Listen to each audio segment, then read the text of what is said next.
املأ الأرض بتكبير يهز الغاصبين بل لأنات الثكالى فاتح بیت المقدس صحابہ رسول خلیفہ دوم امیر المومنین فاتح کیسر اور کسرا فاروق اعظم سیدنا عمر ابن الخطاب رضی اللہ تعالیٰ عنہ جو 22 لاکھ منوع میل کا علاقہ فتح کرنے کے بعد بھی مسجد میں جھاڑو دے رہے ہیں، جن کے صرف نام سے روم اور فارس کی سلطنت خوف کھاتی ہو، جن کی خلافت میں پہلی بار مسلمانوں نے بیت المقدس فتح کیا، جن کی حکومت میں ایران، عراق، ارمینیا، سیریا، یمن، عمان، عرب، فلسطین، مصر آتا ہو، آج وہ راتوں میں گلیوں میں گشت لگا رہے ہیں، اپنے کندھے پر راشن کا بورا رکھ کر گھوم رہے ہیں کہ اگر میری سلطنت میں کوئی بھوکا سو گیا تو سوال مجھ سے ہوگا۔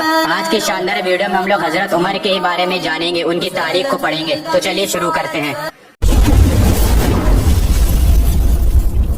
دوستو، حضرت عمر حضرت حمزہ کی طرح عرب کے جانے مانے جنگجو تھے۔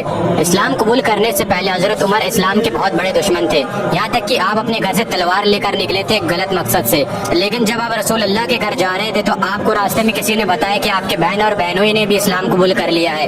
یہ سن کر آپ نے اپنا راستہ بدل لیا اور آپ اپنے بہن کے گھر پہنچے، جہاں پر آپ کو قرآن کے پڑھنے کی آواز سنائی دی۔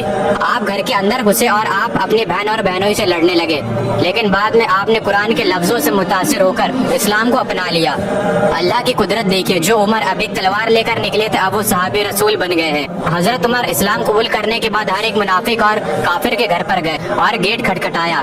جیسی سننا ہوتا تھا کہ عمر آیا ہے ویسی روح نکل جاتی تھی، سناٹا سا پھیل جاتا تھا۔ آپ کہتے تھے کہ میں نے اسلام قبول کر لیا ہے، آؤ اور تم بھی میرے ساتھ شامل ہو جاؤ۔ یہاں تک کہ آپ نے اعلان کروایا کہ اگر کسی کو اپنی بیوی کو بیوہ کرانا ہو، بچوں کو یتیم کروانا ہو، وہ عمر کے مقابلے میں آئے۔ کسی میں بھی اتنی ہمت نہ تھی کہ وہ آپ کا سامنا کرتا۔ حضرت عمر کے اسلام قبول کرنے سے پہلے مسلمان چھپ کر نماز پڑھا کرتے تھے، لیکن حضرت عمر کے اسلام قبول کرنے کے بعد مسلمانوں نے بے خوف ہو کر نماز پڑھنا شروع کر دیا۔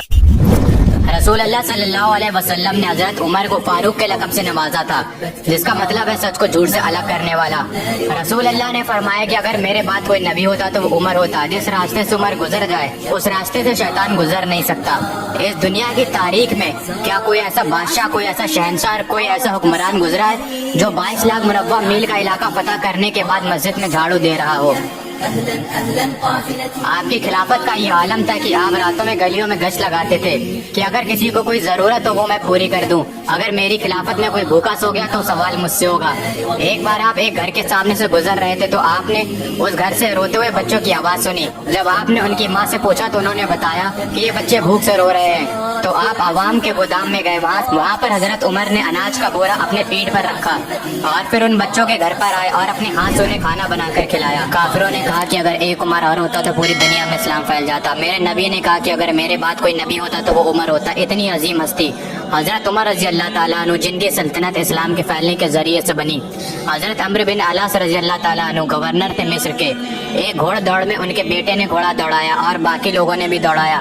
اس دوڑ میں ایک عام آدمی کا گھوڑا ان کے بیٹے کے گھوڑے سے آگے نکل گیا تو عمرو بن العاص کے بیٹے کو غصہ آ گیا اور انہوں نے غصے میں اس عام آدمی کو مارنا شروع کر دیا۔ اس عام آدمی کے باپ نے حضرت عمر کے پاس آ کر فریاد لگائی۔